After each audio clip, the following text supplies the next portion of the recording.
Pour un élève qui envisage de partir vers les sciences et technologies industrielles, il arrive assez souvent qu'on se pose la question, mais quelle est la différence entre un bac général en ayant choisi sciences de l'ingénieur et un bac technologique en ayant choisi STI2D?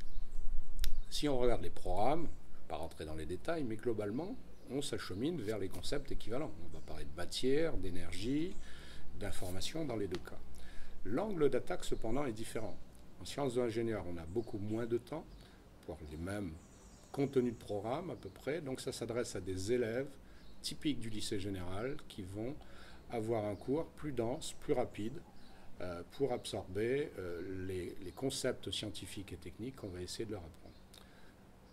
L'élève de lycée général est appelé à faire des études supérieures longues. Donc celui qui prend sciences de l'ingénieur, c'est à minima licence, mais surtout école d'ingénieur, en passant par une classe préparatoire aux grandes écoles ou par des voies d'intégration directe ou par passerelle. Alors que l'élève de STI2D, il est en voie technologique, donc on va essayer d'amener le modèle scientifique, toute la partie dont a besoin un ingénieur, on va l'amener sous une autre forme parce qu'on a beaucoup plus de temps. On va faire beaucoup plus de projets, on va faire beaucoup plus d'activités expérimentales pour amener les mêmes concepts scientifiques. Donc, la voie technologique s'adresse à un élève qui a besoin de passer par ces méthodes pédagogiques un peu modernes, un peu, on va dire, pratico-pratiques, pour acquérir ces concepts. Et à l'issue du bac STI2D, qui ne mène pas à l'emploi, rappelons-le, on va partir principalement vers BTS et DUT, qui vont s'appeler BUT, Bachelor Universitaire de Technologie.